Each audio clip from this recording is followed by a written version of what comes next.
welcome back sa ating channel na It's a Trap. So katatapos ko lang mag-prepare ng mga order na plants, tapos may order din tayo na seeds, kaya sikasuin ko na yun sa baba. Pero bago yun, mag-announce lang ako na pasensya na kayo na hindi ako masyadong nakakasagot sa Shopee tulad dati. Hindi dahil wala akong time, kundi may problema kami ngayon sa internet. Fluctuating yung internet namin, no? Nakapag-upload ako ng video, pero pagdating sa Shopee, sa Facebook, sa Messenger, email, sa mga Google, hindi ako makaano. Ang bagal, tapos minsan nawawalan kami ng connection. Kahit 5G, maabot kami ng 200 Mbps mahigit. Pero biglang nababa pagka nagamit na. Hindi ko alam kung nagreklamo na naman ako, nag-send ako ng ticket sa Converge kasi yung aming provider. Nagkababayad ko, nag-advance payment pa ako, pero hangit pang service nila ngayon. Pero ito naman yung first time na nangyari to, kaya titiisin ko to na hanggang matapos yung binayaran ko. Pag-iisipan ko mag-change ako ng iba. So anyway, ayun yung dahilan kung bakit ako hindi makapag-reply ng mabilis sa inyo. Kung mag-reply man ako, minsan doble-doble kasi kala ko hindi pa nagsisend, reply na naman ako. So ito yung mga bumila, nag-request. Wala na tayong DSXL talaga, pero seedling meron pa. So gusto niya, edi sige. Ito yung DSXL seedling. May pre rin niya na seeds ng alata. So ito naman ay sinagtala. May pre rin niya na Adelaide and alata. Adelaide pa. Sinagtala pala ito, tama. Tapos may pre sila ng mga Adelaide. Itong Plama at Vigorous, actually sa isang tao lang to, itong tatlo. Hindi ko na i-mention yung name, pero salamat po sa pag-tangkilik. Halos araw-araw nabili ito si Sir. So, ayan, salamat po. Ito yung Plama at ito yung Vigorous. Ayan. Hindi pa ganun kalalaki pero syempre gusto nila ibang cultivar. So, pagbigyan, actually may mga ibang magagandang cultivar dito kung gusto nila. So, ito yung Holland. No, konti na lang rin yung mga good size na Holland. Bilis maubos pagka time na maraming malalaki, walang gustong bumili. Ngayon na halos medium size yung available, ang dami naman. Siguro depende yan sa pecha di peligro talaga, walang nabili. So ito yung Lagros natin, malalaki ngayon yung Lagros. Kung may mga gusto mag-purchase yan, bibigay ko itong mga nag-a-operate na. So ano pa ba yung good size ngayon? Itong SD Kronos. Ayan, diba? Magaganda ng kulay. Kung kita sa camera, nagpapag na naman yata itong camera ko. Ayan. So itong Polish Dracula. Good size rin. Ano pa ba? Itong Phalanx. Good size rin itong Phalanx. Actually may biniling pinakamalaki dito. Konti lang yung traps pero mas nagustuhan niya yon dahil malaki yung traps. Sige.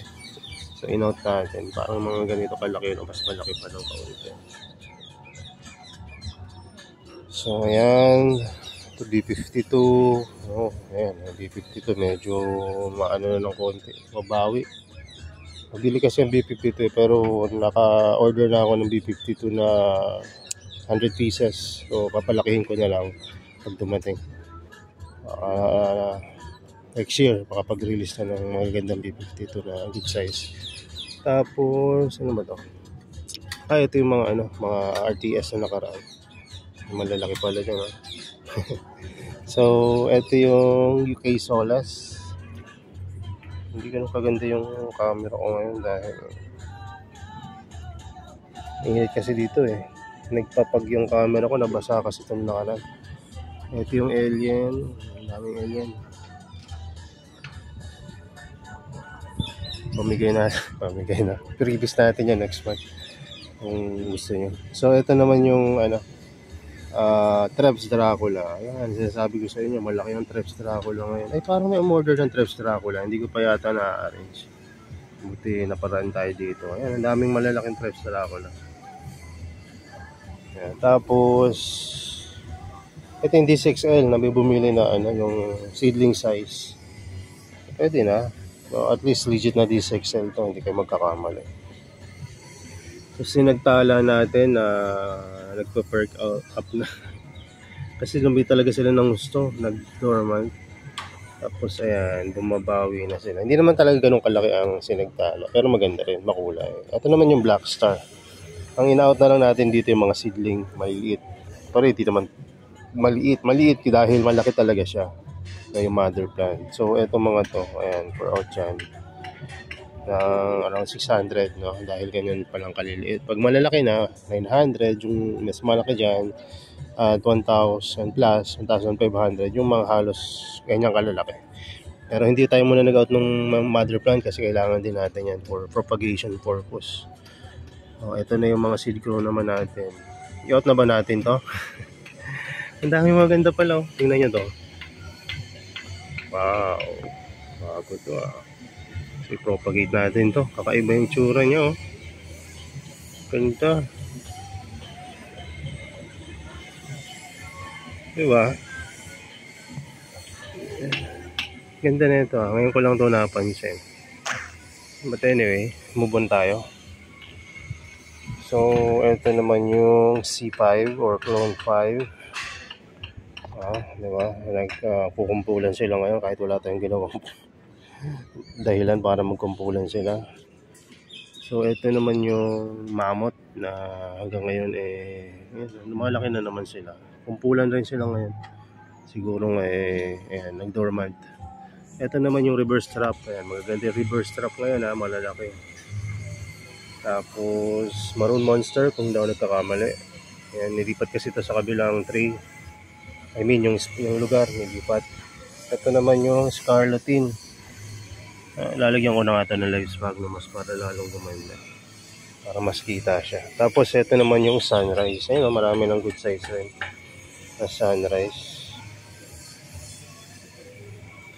Tapos ito naman yung Holland. So kanina ayun yung second na pinakamalaki yung in-out natin. Kaya hindi ko to binigay kasi tingnan nyo yung butas-butas. Parang may nakain to na nasobrahan siya sa nag-leak yung juice. Kaya ganyan. Kaya hindi ko muna binigay. So binigay ko yung mas maganda yung traps. So ayan. Marami pa naman ng good size na Holland. Tapos ito yung bristletooth exdentate na marami pa rin. Malagyan nga rin to ng sphagnum na live para lalong gumanda.